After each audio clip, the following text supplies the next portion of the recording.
directly at the sun.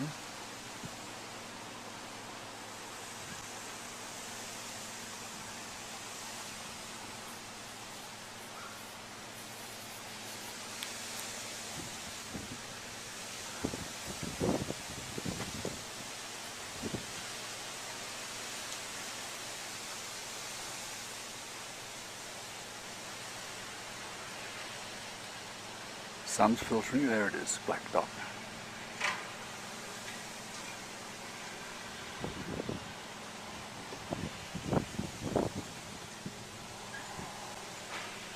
On again.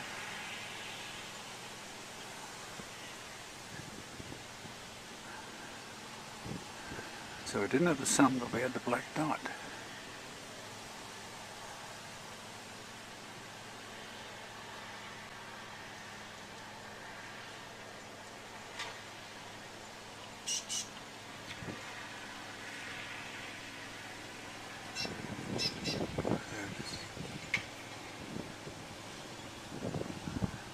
In the center.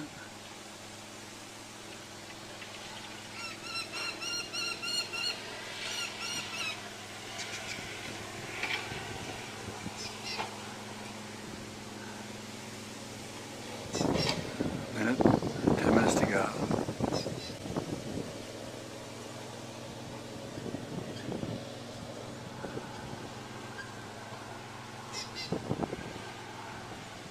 Then I realized I was going blind from the center out.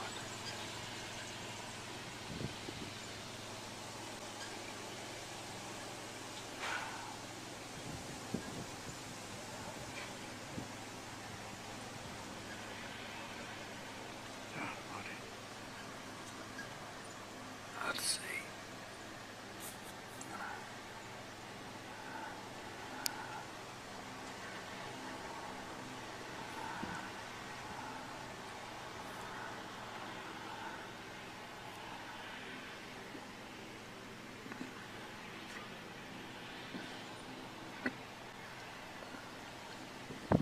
The clouds have reformed. It's now a very, very long distance to the blue sky for the sun. With a chance in a few seconds for a break.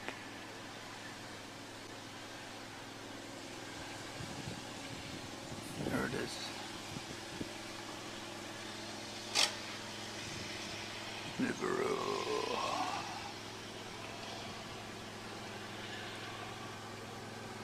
The glow you can see is the wings.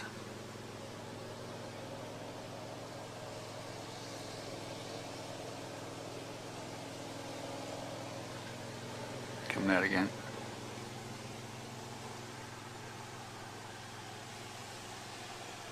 Full heat of the sun.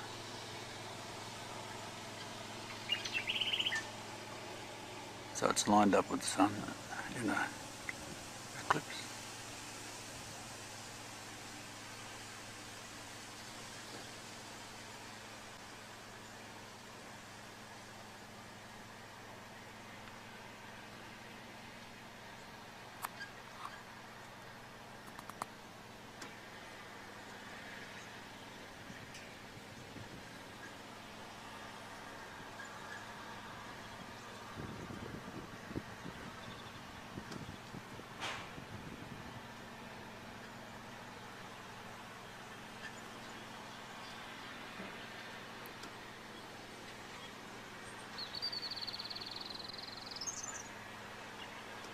Perfectly aligned.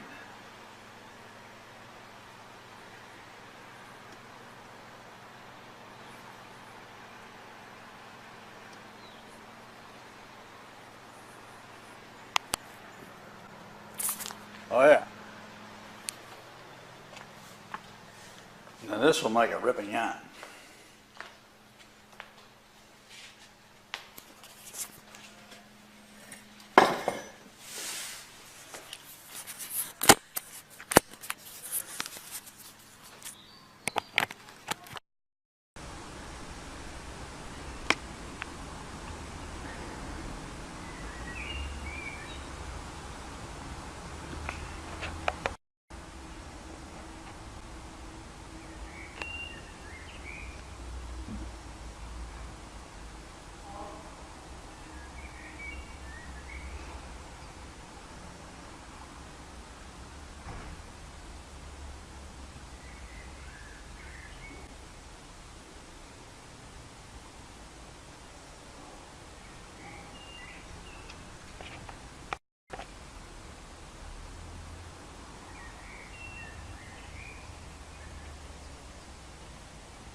EURAS, Earth is entering a stream of solar wind blowing almost 500 km/s or 1.1 million mph.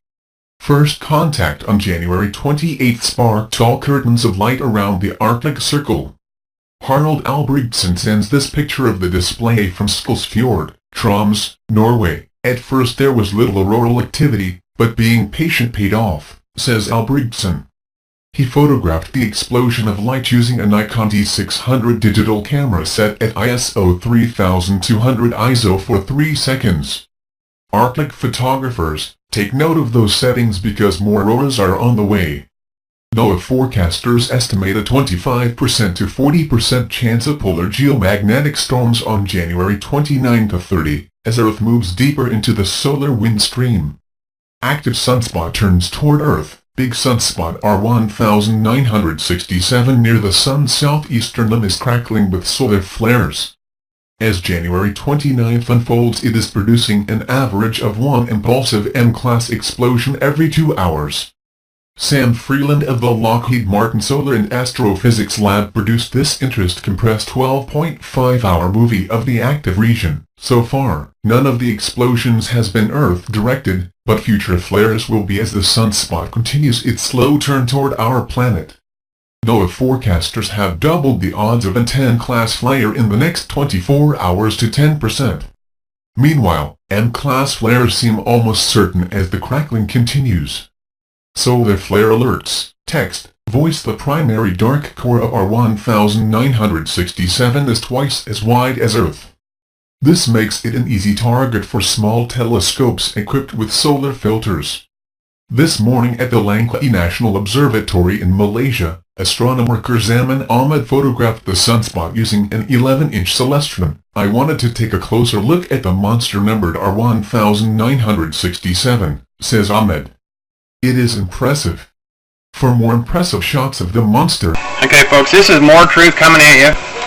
As soon as I put the flash in, I might even upload this picture before my other video. So, we had a 7.3 out there folks, just right after the same electrical magnetimes that I'm showing you. We got 2119, okay?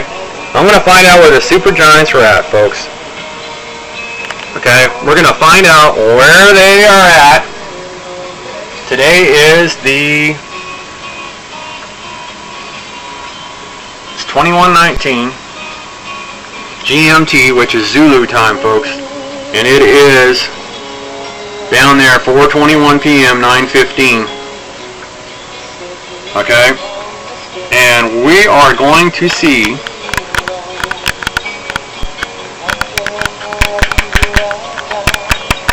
what's going on, because we had a 7.3 and a 5.1. The 5.1 was what got me, and now we got a 7.3 down there, folks.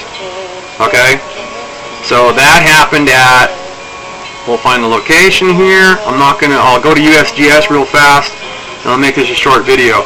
But we got a massive 7.3 out in New Zealand, pretty much around the same time, and you're going to see the video that I shot before this. I'll throw this on the internet first, folks. Holy cow, folks. This is a series, and we got a 7.3 and a 5.1 following it, and it's at the time that I am talking about that we are getting these massive quakes, and it's electrical magna, folks. And we've got the pictures and the stills to prove it. Watch the next video. I'll try to keep it short. It was long. I'll see if I can chop it down. I might need help from people to try to get these videos up faster. Get somebody that I can throw them to. We're non-profit, Bino Black LLP, and we at 2119, somewhere close around there. I'll bring the USGS thing up in a minute, but look at the massive 7.3, folks. It's been a long time since we had that big a quake. Well, not that long, but it's a big bugger, folks. Massive, massive, massive. It looks like it was down there, our brothers down there in New Zealand, folks. They've been getting their butts shook off for a long time. Now, people down there that live there, they say, well, we don't feel it too much. Well, I don't know if that's all true, if someone's just trying to discount it or whatever. But we'll go to USGS. So this is the 15th, folks, 4:22 p.m. Central Time. And I just started trying to get ready to download the next video, folks. I'll put this out first. It was in Fiji, folks. pretty much that whole area down there, and it gets the bombardment from the triangulation. And we got a light problem again here, folks, because of the brightness. I've been trying to keep the drapes closed so I don't get these light flares in here. Alright, folks, so superheating and that Fuka fudge up doesn't help things out too much, folks. So I don't know if we'll lift this as part of it, but we'll put holy cow on it, and we're getting the electrical magnet down, folks. And check the next video. Keep this one short, and check the next one. It's kind of long, see if I can cut it down. But this happened right after I was going to upload the proof of the first holy cow. Ellen, sisters, cousins. I can't even remember what I put on it for her name, folks. It's got a lot of views. I don't think it's going to go viral, but this stuff might eventually, because it's electrical magnet, folks, and it's the truth. Later, I'll upload this now. Like I say, it's 4:24 now, p.m. Central Time, and we got earthquakes, folks. 7.3. Let's get rid of this, go back to it coming around the Earth, and there she is. Older now. I'll get the solar, throw that on there. And the shell, and there you go, folks. Look at that, massive. Okay? That shell, that's not the sun, folks. It's too large. It's the supergiants, folks. The supergiants. That's a big solar hit. Well, if it is the sun, it's the sun and those massive flares that the supergiants and the sun are putting off. The sun is in the supergiants, folks. I can prove it to you. I got pictures of it, of actual data from astronomers, telescopes, and everything like that. That is a massive earthquake. 7.3. We'll get this up right away. Holy cow, folks. Holy cow. And we got electrical magnet, folks, caught on tape. We got the pictures to prove it. I'll upload those. It's kind of good that they haven't got totally uploaded, so my theory kind of stays to the middle shelf. We got the info, folks. Get online, check Bino Black's channel out. Bino Black's channel at YouTube, and also Supergiants Maine, folks. It's at Bino Black Webs. I think it's binoblack.webs.com. Alright, folks. 7.3 out for now. The holy cow is real, folks. Look at that massive solar, folks. Watch that solar shell come around. It's almost as big as Earth. 70 mass of supergiants, folks, the biggest star. 70 times the size of the sun. There's 100 of them. 4 times it's one of the smallest. Actually, it's like 2 point something. And there's even some that are 1 point. That means they're like an eighth bigger than the sun, okay? 100 of them. All the way up to 70 times the size of the sun, folks. It's electrical magnet. We got the pictures from down in Antarctica to prove it in the next video to also. So I'll try to edit it down. I talked too much. It went to 30 minutes. This looks like about 6 or 7 minutes now. So 7.3 down in Fiji. I thought it was New Zealand when we started taping here, but it's Fiji. And also the South Sandwich Islands got a 5.1 right now. So, alright, so watch the Holy Cows. Holy Cow series, folks. Ellen, it's out there. It's not really the major cause, but it's all the electrical magnet in space, folks. And everything's getting lit up by the supergiant's light, folks, and the sun. Supergiants have been hiding behind the sun for a long time, folks, and we're getting close to them. Closer than we ever have in a long time, folks. The time clock, the Big Bang theory, and that'll be like the 3rd video that I'll come out with. So this one just really all of a sudden, I just was going to load it, and I hit the earthquake thing, and bang, there she was. 7.3, same time, folks. An hour later than last time, so we'll see if it came around there or where the supergiants were on the next video. The next 2 or 3 videos. So keep watching on the video. 7.3 quaking out. For you, we have all these buoys offline right now. Most of them in the Atlantic Ocean, Europe. No one is going to get notified if there's a tsunami headed your way unless it's observed through an eye visual contact. And you see this all around the West Coast as well, all through Alaska and Canada. We only have these buoys that are out or further, and that are online. Let's click on a couple of these real quick, And even these are showing that there's some minor activity going on somewhere. Alright, now we do have this one buoy still in event mode over here, showing about almost a 2-meter swing. But as you see, folks, I want to let you know, and look, as you see here, they're almost all turned off except for maybe 4. In the video that I did earlier, all these buoys are still on. You know, Europe was down, and some of the buoys around the west coast was still on. But now, it's like they're dropping like flies, folks. Now, taking a look at the earthquakes real quick. You know, there's been a lot of activity since that 7-pointer and that 6.1 that I reported on earlier over in the Scotia Sea. But, you know, most of it's 3 to 4 pointers, 2-pointers, all over the place. You know, make sure you come over here to this link. Check on the earthquakes every once in a while. We had a swarm of 5-pointers, almost a 6-pointer in the Shenzhen Island region. You see here we're at a 5.7, 5.6 Mid-Atlantic Ridge. And we do have 5.2 here, South Atlantic Ocean. So there's a lot of activity, folks, like 3 pages just for the 17th of earthquakes. Alright, now going over to the RSOE. I click on this thing right here, and it says, sorry, we have no imagery here. Oh yeah, well, then I zoom out. Oh, and then 2 earthquakes pop up in St. Helena region, Half Tree Hollow. That's weird. And then the other one is still in the St. Helena region, another 5.5 as well. So what's going on there? It's a lot of. I did report earlier there was a 5.2 on the earthquake list, but didn't say anything about St. Helena or exactly where it was.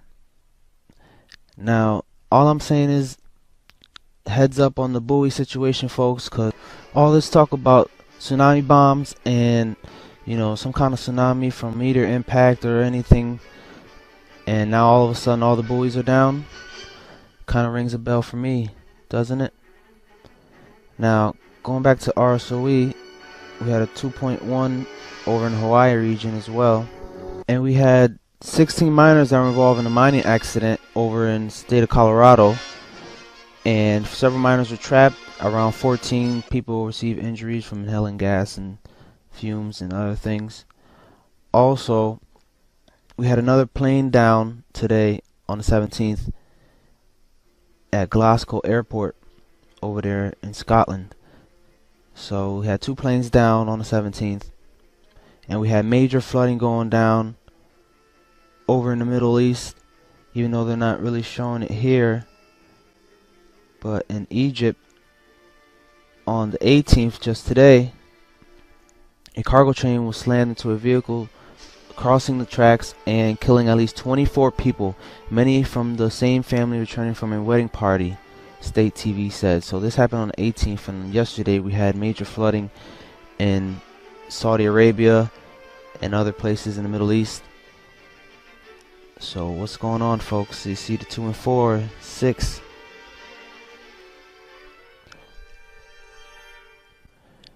So a lot of things going on, folks. Heads up on that. A lot of earthquakes and a lot of buoys down. Also, NOAA isn't showing that they're running any kind of test on these buoys either. So no information.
If there is a new world order, there must also be an old world order, which is very important to understand the new world order. The old world order was the feudal aristocratic system of kings, queens, dukes, counts and earls, whose property we were. They took our women in the prime noctus, or first rite on the first wedding night, and forced our women to sleep with the Lord to spread their pharaonic genetics. They owned all the land, all the cattle, and had all the power, being enforced by their knights, who are now the police and the Blue Octagon Army. So you think they just left it all and just vanished? No. It was this old world order which became the new world order, because the aristocracy were having too many internal wars, where all of them wanted to be king or lord of the castle, and there were more and more of them. So it was decided that any one of them could be the king for a period of 4 years, elected by their slaves, the demos in Greek. And so democracy was born. And because there were too many uprisings and revolutions going on, they decided to become invisible and hide in secret Freemason lodges, being the reason that Freemasons are still attracted to swords, castles, ancient rituals and pharaonic symbols. Especially communism and the Russian Revolution became a real threat to them, killing all the royals and tsars. This is why in fact a counterpart had to be invented to defeat the threat, Nazism. And over these two, they had the Western world and privileged capitalism of their financial elite to finally defeat both communism and Nazism. And now they just smile and say, have a nice day. Next to this, there's also the highly organized Templars of Octagon and their base Switzerland, where all the money is. The Templars were like young, wild, revolutionary aristocrats, rebels like, who had to fight for their kingdom, as they were only second or third sons, who therefore had no rights, and it was they who finally came up with the idea of democracy and Freemasonry, thus putting the old monarchies and the French king Philippe le Bel in rage, because he didn't want to give up his kingdom to the new system of the new world order, where all these pharaohs could have a chance. So the Templars founded Switzerland, taking their Templars' treasure with them. And today we still belong to them as their slaves, and that is why we have a passport or ID with a number on it, being our registered slave number of the aristocracy, which we have to show every time their police knights of Octagon commands us to control the flock. Not even the passport itself belongs to us, but it's the property of the state and aristocracy. Neither our children belong to us, they are the property of the state, whom they can take away from us whenever they please, as being their future flock of slave stock. They can arrest you whenever they want, they can put you in prison whenever they please. This is what I had to find out in Octagon, Switzerland, that we are their property, who can steer our lives through terror, lies and injustice. Look, there's even the coat of arms on it of the ones whose property you are. The king. The pharaoh. Well, there he is, King George VI and the Freemason, as I told you, who set Mr. Winston Churchill, the aristocratic warmonger and mass murderer who started World War II. He set him in place. He was not elected by the people. And every American president has one British king as their ancestor. So the pharaohs became the aristocracy. And the aristocracy became Freemasonry, ruling through the system of democratorship, where we, the sheeple, can vote for one of them out of a bunch of other pharaohs. It says in the Bible that the pharaoh and his army disappeared in the sea. They disappeared in the sea of peoples and are amongst us. In Pharaonic means pregnant, and ri means a son, as in the word aristocracy, meaning the son gave birth to them. They came from elsewhere.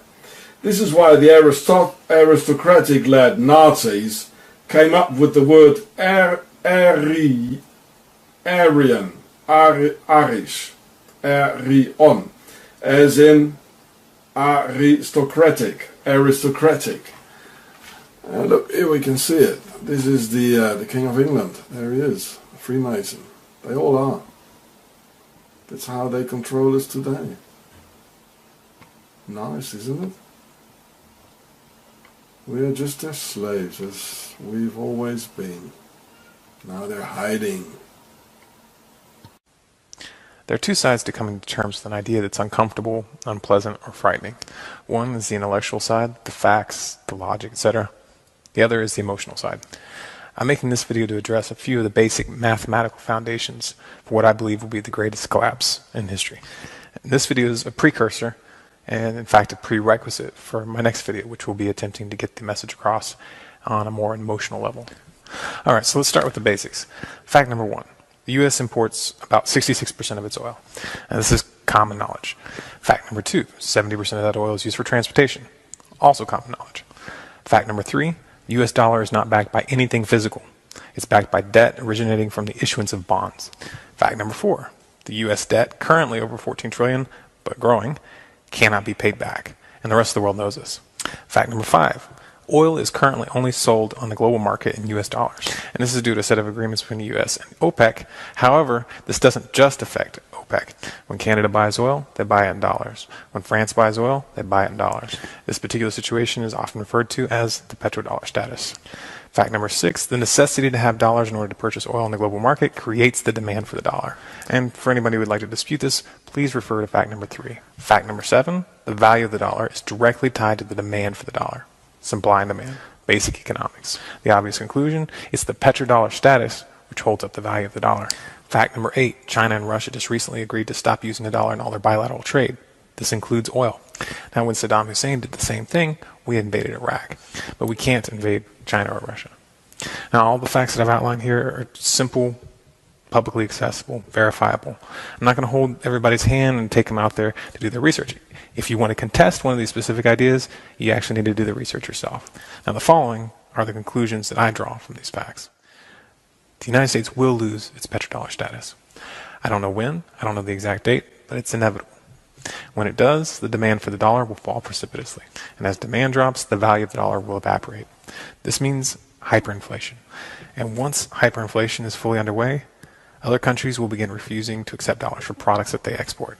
This will happen very quickly. Now remember, U.S. imports 66% of its oil. And that oil is not going to keep coming in if exporters no longer accept U.S. dollars. And remember, we established 70% of all domestic oil consumption is used for transportation. So if you subtract that 66% from the 70%, you're left with about 4% left for transport in general. Now it's important to realize that when we say transport, it includes 18-wheelers and all sorts of supply chain transportation, which make up a considerable part of that 70%. In this country, food transport and agriculture are completely dependent on oil. And obviously you can't cut out food transport without causing starvation. Logical conclusion, you're not going to be able to get gasoline to drive your car. Nobody is. However, even cutting back all individual car usage to zero will not be enough to prevent catastrophe. And here's why. Agriculture, as we currently practice it in the U.S., is completely dependent on a constant stream of inputs which require transportation, especially the animal industry. Take, for instance, a chicken farm. The farm normally gets deliveries of corn or other feedstocks on a regular basis. Almost no farms grow both the feed and raise the animals. The loss of the petrodollar would lead to astronomical price increases for that transport, and that will translate into astronomical prices in the grocery store. And what you have to understand is this explosion in the cost of transport will affect every single other industry. And as the cost of doing business skyrockets, unemployment will also skyrocket. Now, a large number of the states are already on the verge of bankruptcy. They're not going to be able to feed and house this massive influx of the unemployed. People will go hungry. And when people go hungry long enough, they get desperate. And they become very dangerous. Now, I'm not telling you this to scare you. But if you really understand it, it probably will. When I first came to terms with this, it was earth-shattering for me. And it's no exaggeration to say that I hardly slept for weeks. But at a certain point, you have to make a decision to put your fear aside and start getting ready.